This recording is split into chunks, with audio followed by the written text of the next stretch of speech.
Bonjour, comme je n'ai pas de porte au sous-sol et que j'ai des chiens, mon projet aujourd'hui est de construire une porte battante. Allez, on se met au travail après ceci. Allez, au travail. J'utilise un restant d'érable et comme ma porte mesure 36 pouces de large par 35 pouces de haut, j'ai précoupé 12 morceaux de 3 pouces de large que j'ai amincis au planeur à 5,8 d'épais. Il me reste maintenant à les couper à 35 pouces. Je profite de ce moment pour vous remercier de regarder mes vidéos. Si vous aimez, n'hésitez pas à liker, à commenter et à partager. Et voilà, le tout coupé à 35 pouces. Le plan initial était de rajouter 2 languettes, de visser 2 languettes pour tenir le tout. Ensuite, de tracer un arc, question esthétique, mais les plans ont changé. J'ai décidé, d'au lieu de visser les languettes, de les coller à mi-bois. Aussi, j'ai décidé d'enlever un demi-pouce à chaque languette latérale. Question esthétique et question de laisser le bois respirer et travailler. Avant de rapetisser de un demi-pouce chaque languette, on va tracer l'arc, faire sûr que tout s'aligne en début.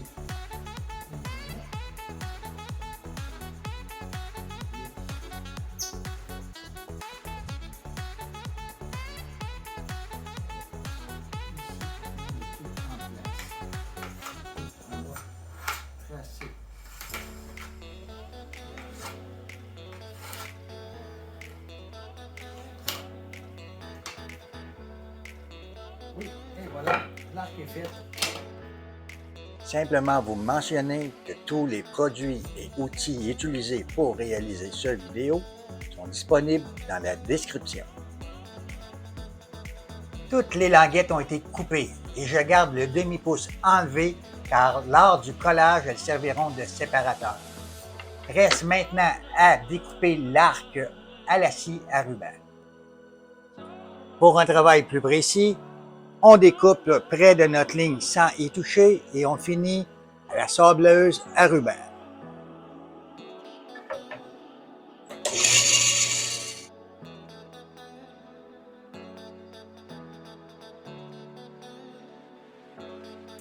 Avant d'utiliser la ponceuse, on va la mettre d'équerre. Et voilà, on serre bien. Ensuite, on nettoie le papier avec un nettoyant abrasif.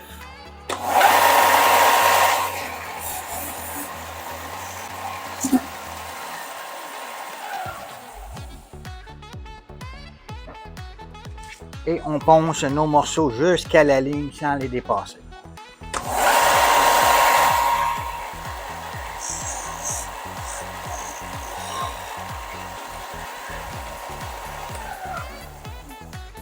Et voilà, une belle ligne droite. Good, ça commence à ressembler à ce que j'avais en tête.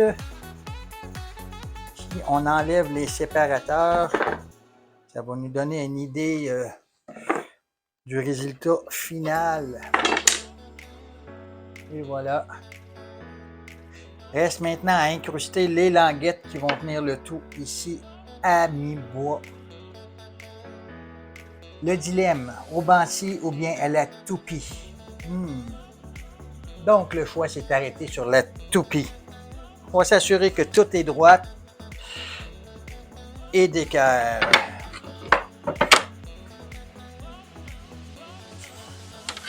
On va marquer l'emplacement de nos traverses. La première à 5 pouces. Marqué ici et ici. 5 pouces, 5 pouces. Là et là.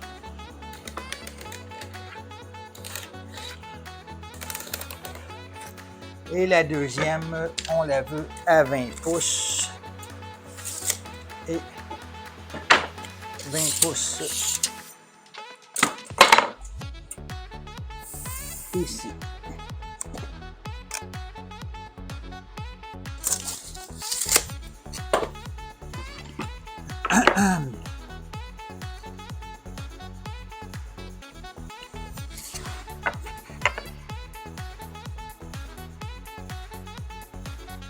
Traverse 1. Ça, c'est traverse 1.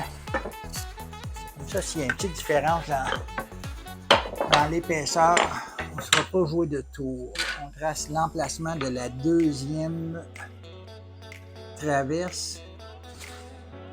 Ça va nous aider tantôt à les mettre en serre sans que ça nuise à la toupie.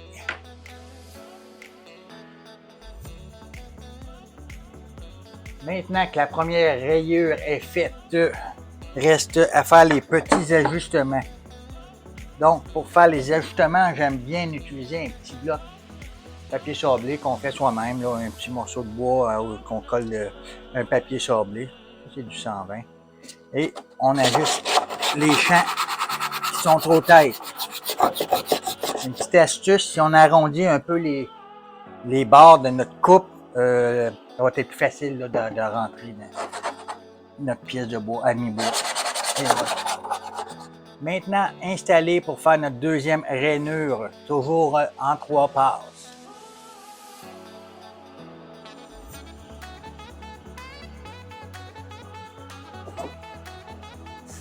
Et voilà, nos rainures et nos languettes sont maintenant terminées. Passons à l'étape suivante. Et voilà, pour avoir une idée, là, c'est un montage à sec de notre projet. Et voilà la porte. Même méthode de sablage. Chaque morceau est lavé à l'eau pour faire sortir le grain. Ensuite, marqué. Chaque morceau est marqué sur les deux côtés. On sable jusqu'à temps qu'on n'a plus de marque de crayon. On relave, on remarque et on ressable. On sable avec 3 grains différents, le 120, le 180 et le 240, avant d'assembler le tout et de vernir. Après plus de 3 heures de sablage, nous voilà prêtes à tout assembler pour le collage. Pour ce faire, j'ai refait un assemblage à sec afin de valider les dimensions ainsi que les angles avant le collage. Lors de l'assemblage, je me suis assuré que les séparateurs d'un demi-pouce n'interfèrent pas avec la languette à coller. Comme je n'ai pas les serres adéquates pour ce genre de projet, j'ai décidé d'utiliser une cloueuse à air. Après avoir appliqué de la colle sur chaque rainure, installé la languette, je vais rajouter 2 clous à chaque languette verticale pour ensuite tourner la porte et rajouter 4 clous dans chaque coin. Ceci devrait être amplement suffisant à maintenir le tout en place. Merci d'être encore à l'écoute. Je vous invite à vous abonner car j'ai d'autres vidéos qui pourraient vous intéresser.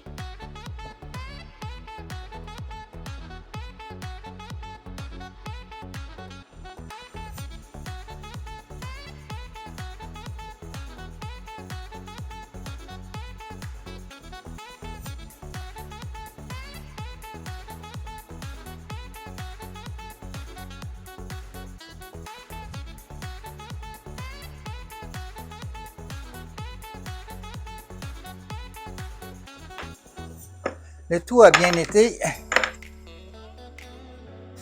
mieux que je pensais même. Et voilà. Il reste à nettoyer la colle, cacher les clous, vernir et le tour est joué.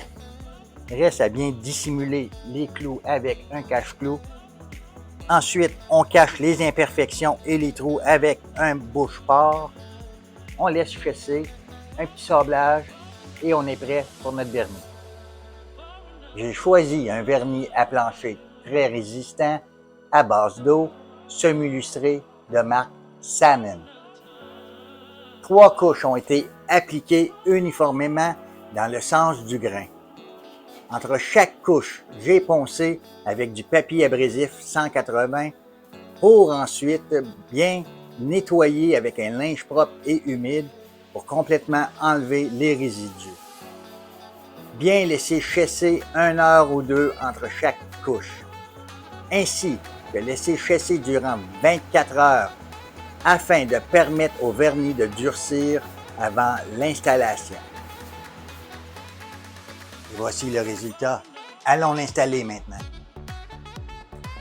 Étant très visuel et ne sachant trop comment installer ce genre de charnière, j'ai décidé de les installer sur 2 rebuts. Ce premier rebut représentant ma porte a été installé sur la partie de droite de la penture, ce qui lui permet de travailler sur ce côté et sur ce côté aussi. La deuxième penture, elle, sera fixée à un montant qui, lui, sera fixé au mur solidement et qui permettra à la porte d'ouvrir seulement que sur ce côté, comme ceci. Le tout sera probablement plus compréhensible lorsqu'on installera la vraie porte. Ce qui m'a fait découvrir que j'ai besoin d'un espace d'1 pouce écart pour l'installation de la porte. Par conséquent, je dois rapetisser ma porte d'1 pouce écart. Ce qui implique naturellement encore du sablage et encore du vernissage. Pour l'installation des charnières côté de la porte, je l'ai situé à l'endroit désiré. Ensuite, marquer les trous de vis avec un poinçon. J'ai fait ceci sur les 2 côtés pour ensuite pré-percer les trous pour les vis. Reste maintenant à installer les vis.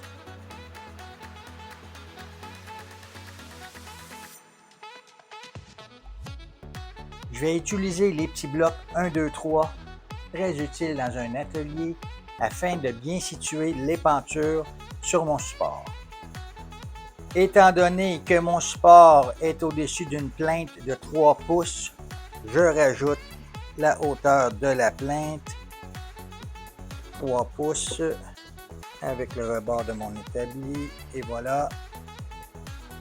Donc, si j'installe ça comme ceci, ma porte frotte à terre, j'aimerais avoir 1 pouce de jeu, donc je rajoute 1 pouce de hauteur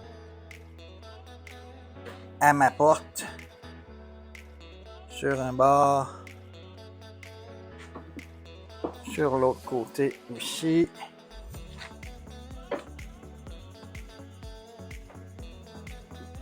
Et voilà.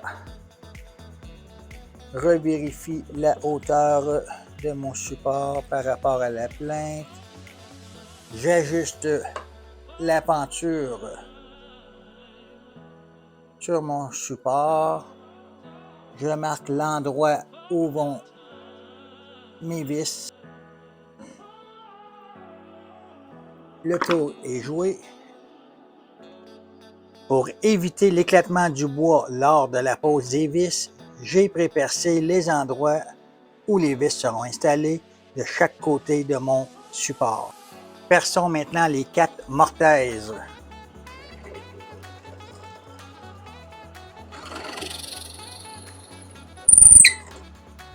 Les trous de mortaise servent à cacher la tête de la vis comme ceci, donc n'ont pas besoin d'être très creux. Maintenant que le tout est prêt, allons installer cette porte. Remarquez ici que l'espace du corridor est plus large que le mur menant à l'escalier. Donc, je vais devoir mettre la porte en dedans des 34 pouces, avec la conséquence qu'elle n'ouvrira que sur un côté, ce qui ne cause pas de problème. Pour l'installation, je dois trouver le montant pour pouvoir fixer le support solidement à celui-ci. Après avoir marqué l'emplacement du montant, j'installe le support à l'aide d'un niveau avant de visser le tout en place.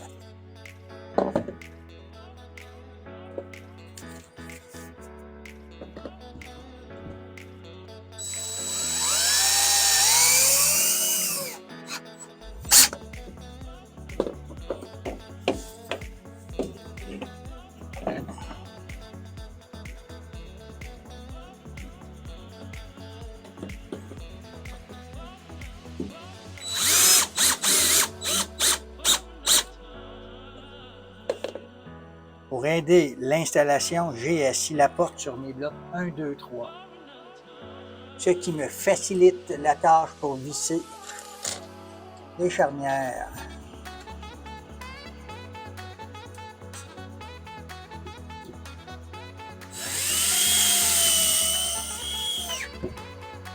Remarquez que j'ai choisi des vis un peu plus longues. Celle-ci tiendra elle aussi dans le montant. Après l'installation, je me suis aperçu que les charnières ne supportaient pas le poids de la porte. Pour remédier à la situation, j'ai percé 2 trous et rajouté 2 vis à chaque charnière. Et voilà, mon projet de demi-porte battante pour empêcher les animaux de descendre au sous-sol est terminé. Si vous avez aimé ma vidéo, n'hésitez pas à liker, à commenter, à partager et surtout à vous abonner. Il y a d'autres vidéos qui pourraient vous être utiles.